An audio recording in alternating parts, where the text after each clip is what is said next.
the United States Army Criminal Investigation Division, the Westchester County DA's Office, the U.S. Attorney's Office in the Middle District of Florida, and HSI in Jacksonville. All did extraordinary work with our office to investigate and disrupt this sophisticated and expansive fraudulent network with remarkable speed. I commend our prosecutors and staff in the Southern District of New York, especially in our White Plains office, which is where this investigation was run and where the prosecution will proceed, for their speed, creativity, judgment, and determination with which they built this case. The defendants will be presented in the White Plains White Plains Courthouse later today. I'd also like to thank in particular the Attorney General and his office for his support in this investigation and the continued efforts of our office and all of our law enforcement partners. This case shows what coordination, hard work, this sort of whole of government approach that the Attorney General mentioned, and creativity of our nation's dedicated public servants can accomplish when we work together to protect the public. Thank you.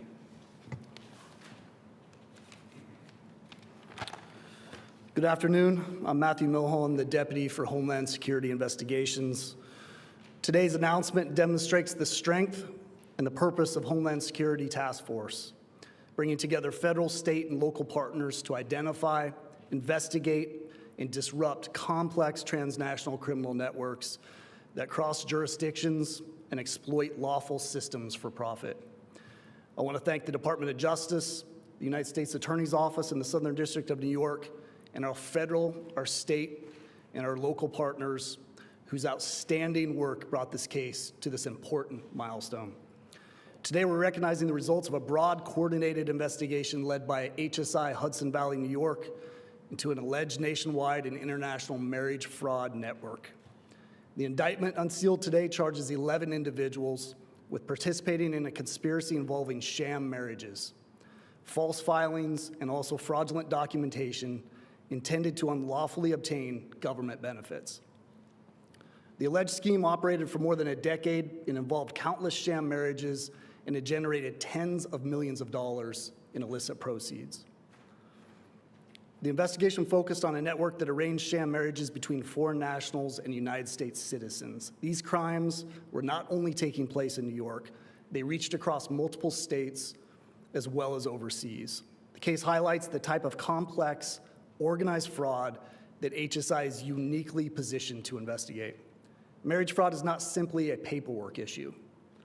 When individuals or organizations allegedly manufacture relationships, falsify supporting documents, stage evidence, and attempt to mislead the federal process, they undermine the integrity of our systems, and these are relied upon by the public and the government alike.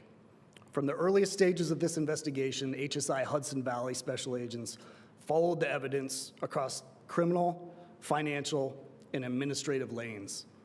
The work required patience, it required precision, and it required extensive coordination.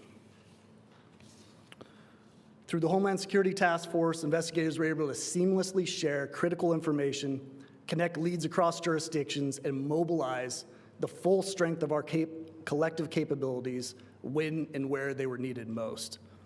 Together, HSI and its Homeland Security Task Force partners combined complex fraud expertise, financial analysis, criminal investigative resources, and local knowledge to address an alleged network that reached beyond any one jurisdiction. I want to specifically recognize HSI New York's Hudson Valley office for its leadership in this investigation, along with the FBI, CIS, ATF, Army, CID, and many other law enforcement partners. Today's indictment represents an important step in the criminal justice process.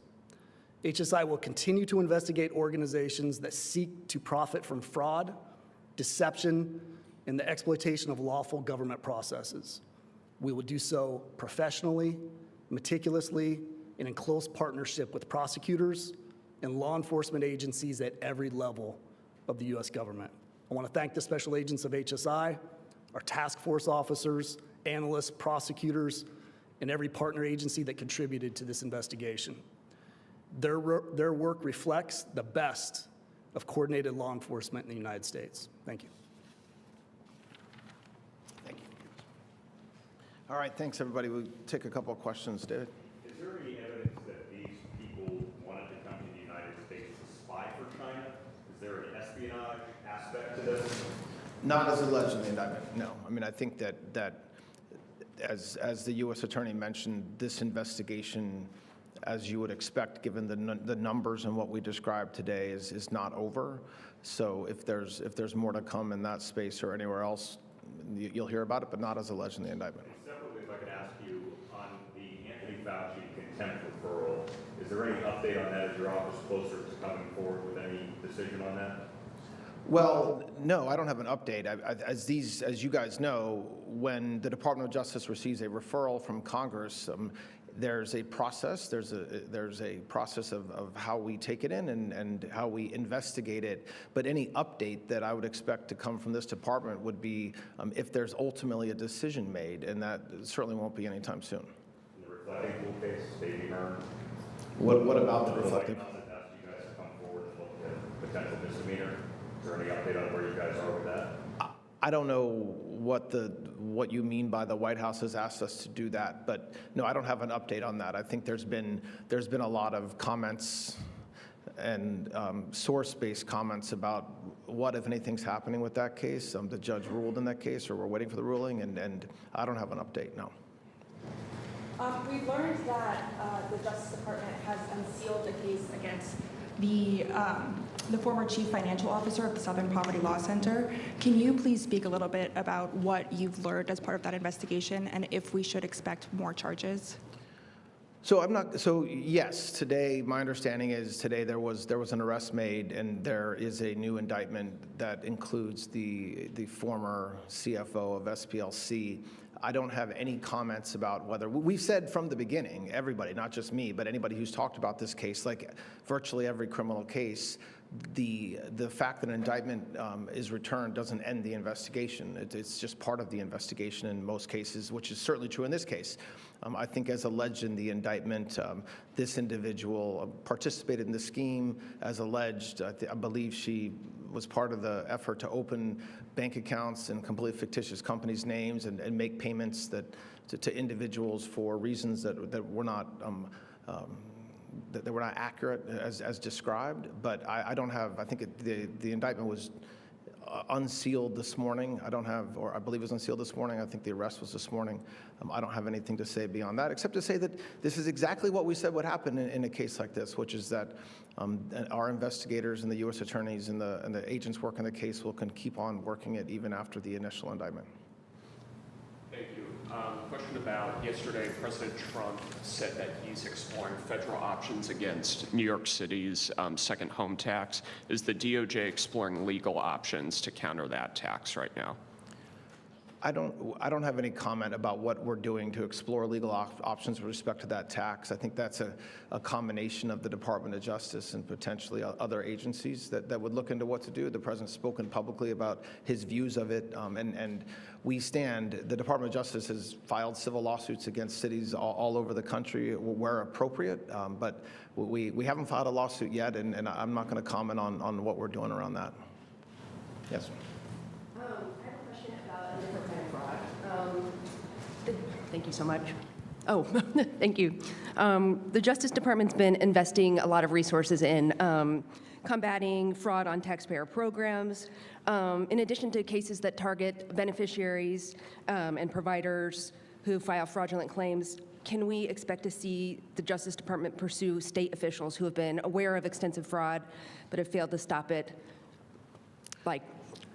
Well, we've talked extensively, as has the Vice President of the task force, that we very much believe that one of the reasons why we have a massive fraud problem and a massive issue of people stealing from taxpayer money is because state officials are not doing their job in making sure that there's appropriate checks in place to stop the fraud. Now, there's a difference between a state employee or state official not doing their job and committing a crime. And so when we look at some of these programs that are being administered by the states and we see absolutely no effort to do anything to police who's receiving the money, then that's something that we, of course, will investigate. But that's different than when than whether we will ultimately charge an individual with a crime. If we learn that an individual has committed a crime, whether it's a participant in the scheme, a leader, or a city official, or a city leader, yes, we will absolutely indict and prosecute that person, which is what we would do in any case. But